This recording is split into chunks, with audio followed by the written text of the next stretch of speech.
पर उसको भी आहार की जरूरत। क्या है उसका आहार है?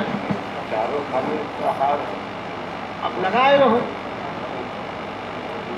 अरे अहंकार ही उसका आहार है। एक शब्द में हम आज कहते भी ना व्यवहार में, भैया अहंकार परमात्मा का आहार अहंकार है, वो सबके अहंकार को भक्षण करता है।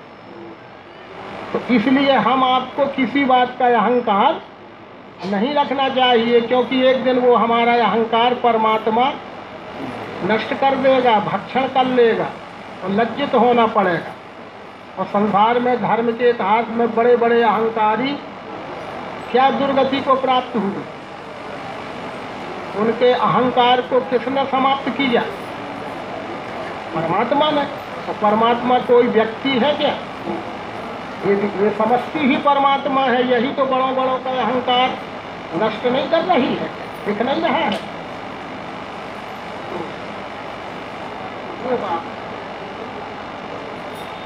विश्व के वस्तु के सबसे छोटे अंश को जीव कहते हैं और जीव अनंत गुना विराट को विश्व कहते हैं। पर जीव भाव छूट जाता है, ज्ञान विज्ञान के द्वारा जीव भाव छूट जाता है, पर जीव न रहेगा क्या? हम छोटे अंश न रहेंगे क्या? तो जीव भाव और जीव राज्यानंद जी का लेख संग्रह हो कहीं तो पढ़ना, यहीं से शुरू हुआ है।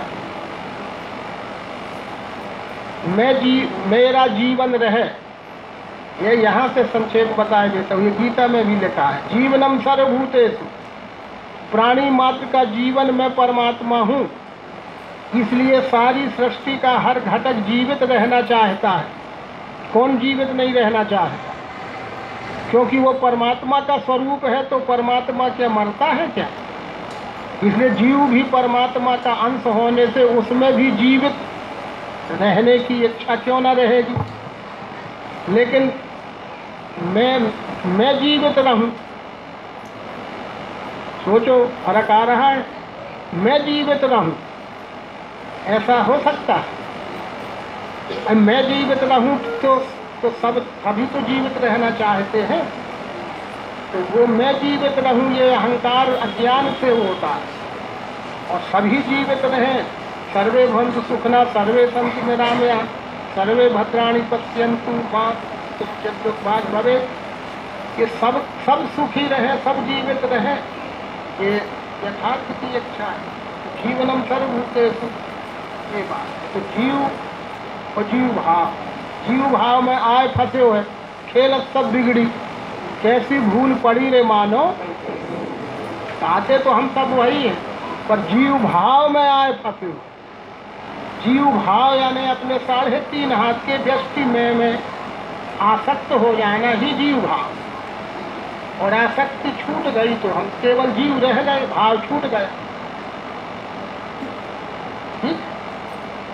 हमको जीव बन के रहना है, जीव भाव से छूटना है। आ रही समझ? ये बात वाल्मीकि रामायण में भी लिखा है।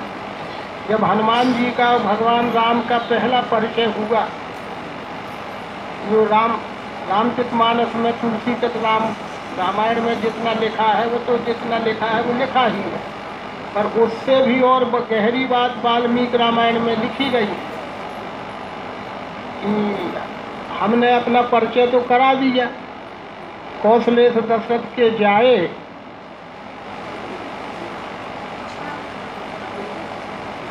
हम पितु वचन मान बने आए। आपन चरित कहा हम गाई, विप्र कहु निज कथा बुझाई। ये तो शिष्टाचार कहलाता है कि भाई आपने हमारा परिचय पूछा, हमने अपना परिचय बता दिया। अब हम दोनों अपरिचित हैं एक दूसरे के लिए, तो आप अपना परिचय बताइए।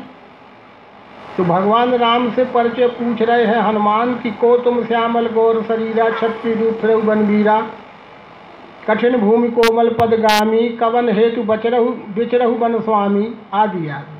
तो उनने पूरा कारण सहित उत्तर बता दिया अपना। कौशलेश दशरथ के जाए हम पितु वचन मान बने आए, यहाँ हरि निश्चर वैदेही विप्र फिरत हम खोजत ते ही। हो गया हमारा परिचय। अब क्या हो गया ना उनका परिचय। अब आपन चरित कहा हम गाई, विप्र कहु निज कथा बुझाई। हमने अपना परिचय तो बता दिया, महाराज आप भी तो बताओ। तो हनुमान जी का कह रहे कि मैं अंजनी का लाल हूँ कि क्या हूँ, कुछ कह रहे हैं? कुछ भी एक शब्द हो तो बताओ वहाँ। केसरी का लाल हूँ कि अंजनी का, कुछ लिखा ही नहीं वहाँ तो। और सीधा लिख दिया है तुलसीदास जी ने कि प्रभु पहचान गिरे कपि चरना, सो सुखो मा जाए नहीं वरना। हनुमान जी ने पहचान नहीं लिया कि प्रभु पहचान गिरे कपि चरना, सो सुखो मा जाए नहीं वरना। बिना परिचय दिए पहचान ही हो गई ना। तो ऐसा बिना परिचय दिए कैसे पहचान हो? अगर प्रभु पहचान गिरे कभी चरना, अगर पहचान ही गए थे तो फिर पूछते क्यों थे कि को तुम श्यामल गौर शरीरा, छत्ती रूप फिरहु बनवीरा, कठिन भूमि कोमल पद गामी, कवन हेतु बिचरहु बन स्वामी। यहाँ हरि निश्चर वैदेही विप्र फिरत हम खोजते ही। और आपन चरित कहा हम गाई, विप्र कहु निज कथा बुझाई। कुछ नहीं बता रहे हनुमान जी और कह रहे हैं कि प्रभु पहचान गिरे कभी चरना। विसंगति लगती है ना, पर विसंगति नहीं है। बीच में वही तो उपदेश कार्य हो गया न संक्षेप में कि सो अनन्न सी जाए के मति नटरे हनुमंत, मैं सेवक सचराचर रूप स्वामी भगवंत। देह की दृष्टि का तो ये परिचय है।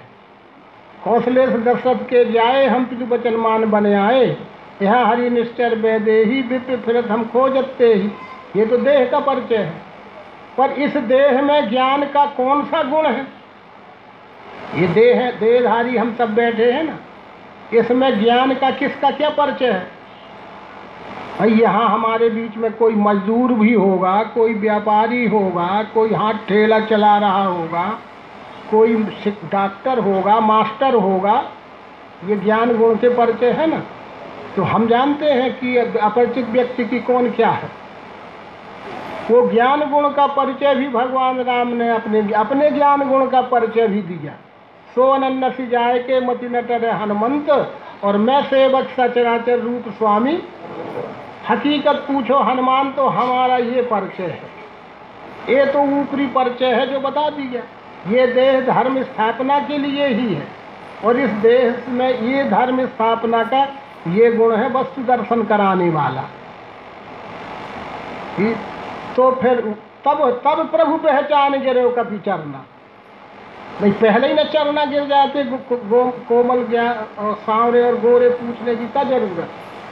तुम सांवरे गोरे कौन हो ये पूछने की क्या जरूरत? पहले ही न चरना में हो जाती। जब ये ज्ञान समझा हनुमान जी ने तब पहचान हुई करी ये तो सदगुरु है और ये तो अवतार हैं। तो वाल्मीकि में परिचय दिया है, लिखा है देह दृष्टवा तु दासो हम। बराबर हनुमान जी ने परिचय दिया है कि हे प्रभु देह दृष्टि से दास हूँ, शरीर दृष्टि से दास हूँ। शक्ति दृष्टवा तु अल्पतम, शक्ति की दृष्टि से मैं अल्प शक्ति हूँ। और वस्तु दृष्टवा, वस्तु की दृष्टि से जो आप हैं वही मैं हूँ, और जो मैं हूँ वही आप हो। वस्तु की दृष्टि से हमारे आप में कोई अंतर नहीं है। शक्ति का अंतर जरूर है। आप महद शक्ति है तो मैं अल्प शक्ति हूँ। देह दृष्टि से आप स्वामी हैं, अवतार हैं, सद्गुरु हैं, तो मैं सेवक हूँ। तो भगवान राम ने कहा फिर तो तू पूरा ही समझ गया, तो पूरा ही समझ गया। तो हनुमान जी ऐसे समझे कि प्रभु पहचान, ये है पहचान तत्वदर्शी की, सद्गुरु की, परमात्मा के अवतार की। और हमारी पहचान ही तो भूल गई, तो गड़बड़ हो रहा है इस तरह से। ठीक है, क्या पूछे थे बात? कहीं से कहीं चली गई कहीं। जीवों में अन्न के द्वारा, तो वो हनुमान जी जीव साबित अपने को कर रहे हैं ना। तो जीव भाव में नहीं रहे हनुमान जी, जब तो अनन्य भक्त कहलाए। पर वस्तु दृष्टवा तू अल्पतम, देह दृष्टवा तू दासो हम। रहे जीव कहा, जीव रहे ना। जीव माने अल्प, और ईश्वर यानी सर्वज्ञ। अल्पज्ञ को जीव ही कहेंगे और सर्वज्ञ को ईश्वर ही कहेंगे। तो कोई देहधारी व्यक्ति सर्वज्ञ हो सकता है? इसलिए तो वो ईश्वर नहीं कहलाता। देहधारी व्यक्ति अल्पज्ञ ही रहेगा तो वो क्या कहलाएगा? भक्त होगा, विभूति होगा, संत होगा, अवतार होगा। पर सर्वज्ञ तो ये विश्वरूप ही। ये रहस्य है रामायण गीता और संतों के, तो राम और कृष्ण के खुद के। क्या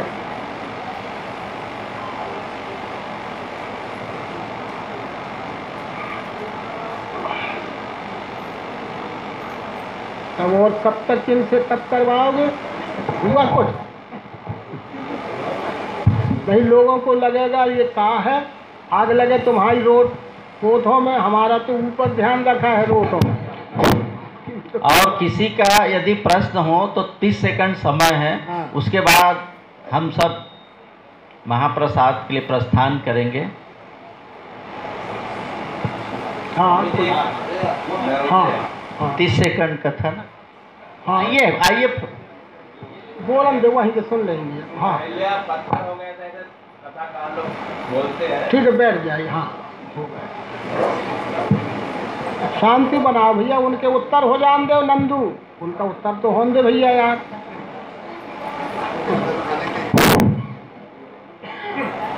वहीं लिखा है रामायण में, गौतम नारी श्राप बस, गौतम नारी श्राप बस उपल देह धर धीर, चरण कमल रज चाहती कृपा करहु रघुवीर। इसमें ज़्यादा पढ़े लिखे, ज़्यादा विद्वान कथावाचक काशी बनारस की ज़रूरत नहीं है। यहीं वहीं का वहीं समझिए कि रामायण में क्या लिखा जा रहा है। विश्वामित्र जी परिचय करा रहे हैं उस बात का, ठीक है, कि गौतम नारी, ये गौतम की नारी है। श्राप बस, ठीक है, श्राप का जो यथार्थ अर्थ होता है वही वहाँ है। श्राप का वो अर्थ ही नहीं होता जो हम आज समझाते हैं, जो लोग समझते हैं। पर श्राप होता है, वरदान होता है, पर ऐसा नहीं होता जैसा लोग समझ रहे हैं और जैसा लोग समझा रहे हैं। पर होता है जब तो लिखा है, पर ऐसा नहीं होता जैसा हम समझ रहे हो, समझा रहे हैं। गौतम नारी श्राप बस तो है, पर वो कहाँ बैठी है? उपल देह धरी धीर। आप लोग बहुत देर से धीरज रखे ये हाल में बैठे हो ना, और हम भी बहुत धीरज धर के ये मंच में बैठे हैं। तो आप काय के बने हो और हम किस धातु से बने हैं? फैसला अपना अपना कर लें। पर धीरज रखे बैठे हो ना बहुत देर से, तो काहे के बने हो? लकड़ी के, पत्थर के, मोम के, प्लास्टिक के, जाहे के हो, तब समझे अपन।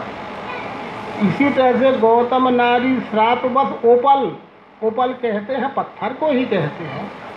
पत्थर के ऊपर शरीर रख के बैठी है, बैठे हैं हम धीरज धरे कि भाई जब घंटी बजेगी कोई कहेगा कि भोजन करो, जब तक तो धीरज अब रखा ही है ना। तो गौतम नारी श्राप बस उपल देह धर धीर, और चरण कमल रज चाहती, चाहते भी हैं हम। तो कृपा करो रघुवीर, कोई कृपा कर ही देगा कि हाँ अब चलना है। इसी पर अब उसमें कहाँ पत्थर वाली बात हो रही है?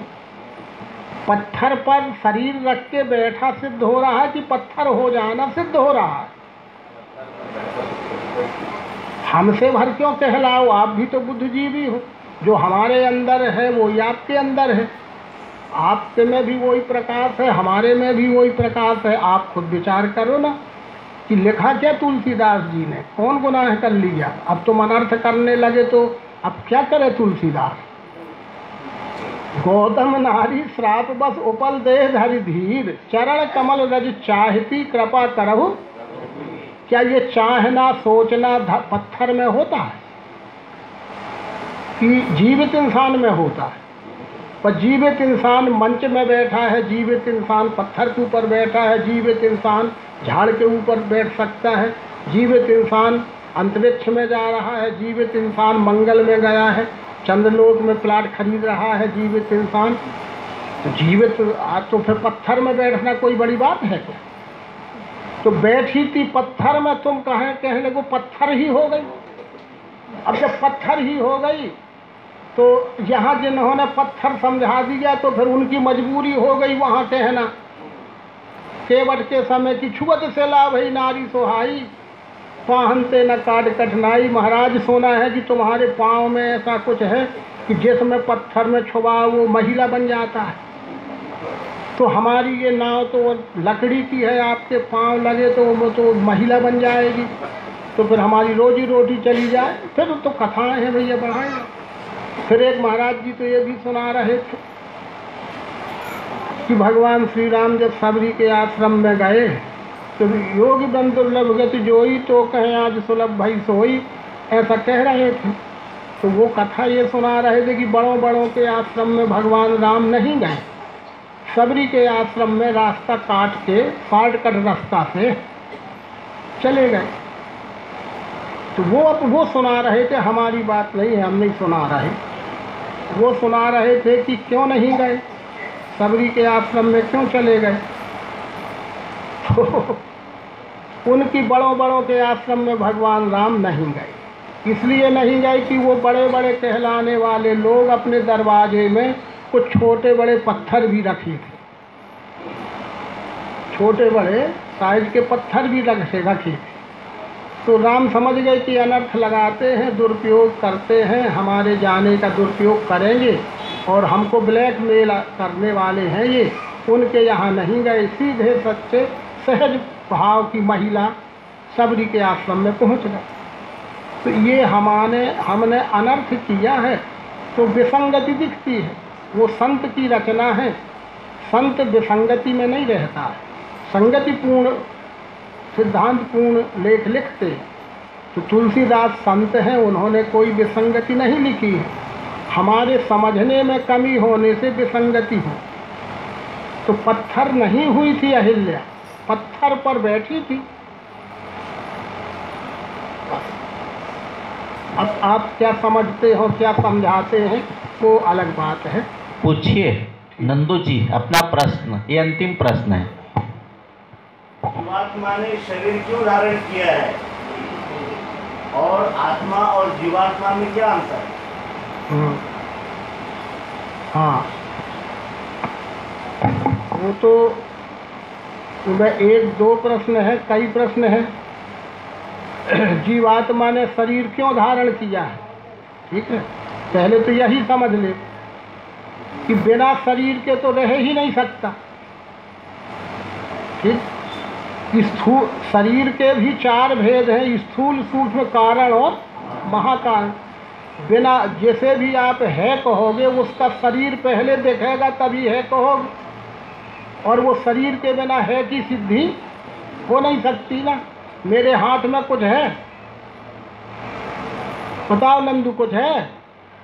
नहीं है। और अब ये सब, अरे हाथ में है तो है कह रहे हो, है क्यों कह रहे हो? क्योंकि दिख रहा है, दिख रहा है इसलिए है कहा जाता है, इसलिए दिखता है, इसलिए जीवात्मा है तो वो शरीर भी उसका है। बिना शरीर के है नहीं कहा जा सकता, ना है रह सकता, ना हो सकता, इसलिए जीवात्मा है, इसलिए उसका शरीर भी है। अब वो तो प्रश्न यही हो गया, जीवात्मा किसे कहते हैं? छोटे अंश को जीवात्मा कहते हैं और उसके विराट को परमात्मा कहते हैं। परमात्मा विराट को कहते हैं, उसके अंश को जीवात्मा कहते हैं। और क्या है? विराट को परमात्मा कहते हैं और उसके अंश को जीवात्मा कहते हैं। आप क्या हो? परमात्मा हो कि जीवात्मा हो? हैं? अब अपने फैसला नहीं कर पा रहे, ठीक है ना। हम जीवात्मा ही हैं, व्यक्ति की दृष्टि से हम सब जीवात्मा ही हैं। ऐसा साहस से क्यों नहीं कह आता है कि हम जीवात्मा हैं? इसका मतलब कि हम अपने को कुछ और माने होंगे। हम और कुछ नहीं हो सकते, हम आप जीवात्मा ही हैं। और तो परमात्मा यही सब विराट है, ये परमात्मा है, हम उसके अंश जीवात्मा है। हम लहर हैं और वो जल है, पर वो लहर जल से अलग नहीं है, ये बात है। लहरी ढूंढे नीर को, कपड़ा ढूंढे सूत, तो जीव ढूंढे ब्रह्म को, तीनों ऊत के ऊत। हम लहर हैं पर जल से अलग, हम अंश हैं, जीवात्मा है, पर परमात्मा से अलग नहीं है, अभिन्न है, अविनाशी है। हम अविनाशी हैं और अभिन्न हैं, क्योंकि जिसके अंश है वो अविनाशी और अभिन्न है, तो हम कैसे विनाशी हो जाएंगे? ये दिव्य चक्षु से अमरता प्राप्त होती है, पर तुम परमात्मा ना हो जाओगे। ये कोई व्यक्ति देह ये परमात्मा ना हो जाएगा, रहेगा जीवात्मा ही। परमात्मा तो ये स्वरूप है, हम उससे अभिन्न और अखंड। तरंग फेन बुध बुध भ्रम आदि ये तो जल स्वरूपम। तरंग हो, फैन हो, बुध बुध हो, भौरी पड़े, वो है क्या? जल ही तो है ना, जल की ही क्रिया है। हम जल के ही लहर हैं, परमात्मा से भिन्न नहीं है, पर परमात्मा भी नहीं है।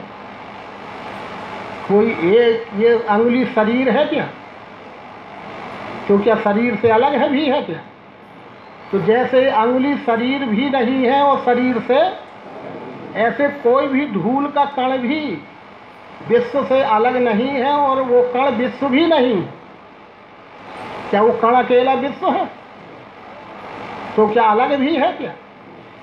ये रहस्य दिव्य चक्षु से, इसलिए ये वस्तु सामने रखने का यही मतलब है। जैसे ये वस्तु विश्व की ही एक वस्तु है, तो विश्व से पृथक नहीं है, पर पूरा विश्व भी नहीं है, तो क्या विश्व से अलग भी है क्या? इसी तरह से कोई भी देहधारी व्यक्ति, स्थान या वस्तु पूरा परमात्मा भी नहीं है और परमात्मा से अलग भी नहीं है, तो हम जीवात्मा हैं और ये परमात्मा। क्या समझे भैया? ठीक है। अभी तक का समझाते थे वो चैनल में। आत्मा अजर है, हमारे आज सकते हैं, मर सकता, बराबर। आता है न जाता है, बराबर। जीवात्मा आता है, रहता है और फिर रूपांतरण हो जाता है। ये प्रश्न था। हाँ, तो वो प्रश्न ही अलग। आत्मा और जीवात्मा में प्रश्न करो, वो प्रश्न अलग है।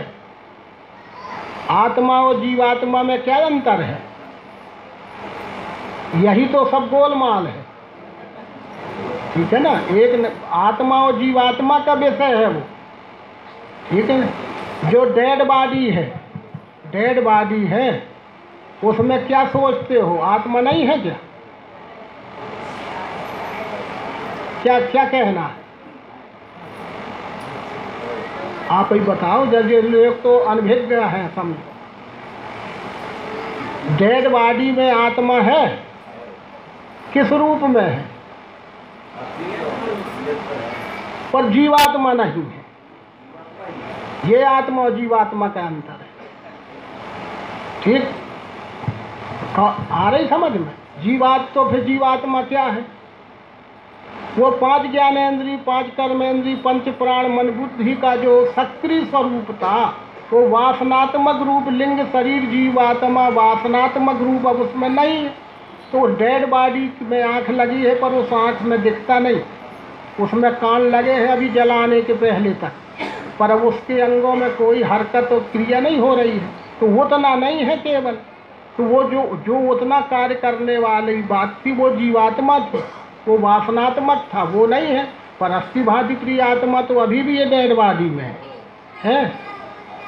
ऐसे समझो और ऐसे ही समझाओ, नहीं तो वो तो सब चौपट हो रहा है।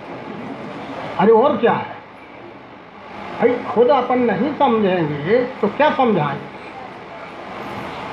आत्मा और जीवात्मा का अंतर अलग है। अस्थि भांति प्रिय आत्मा सदगुरु देत लखा है। वो तो डेड बॉडी में भी, जिस दिन डेड बॉडी में आत्मा दिखने लगेगी, जानो आत्मदर्शन हो गया। क्योंकि हिलने डुलने, चलने फिरने, बोलने बताने को आत्मा ज़्यादातर लोग मानते हैं। तो डेड बॉडी तो कुछ बोल ही नहीं रही, तो कहाँ की रही आत्मा? ऐसा ही लोग सोचते ही हैं। तो आत्मा अस्थि भांति प्रिय को कहते हैं, वो डेड बॉडी भी तो प्रिय है, वो तो है, पर वो जीवात्मा जो बोलने में काम आ रही थी वो उसमें नहीं है। ठीक बात है ना।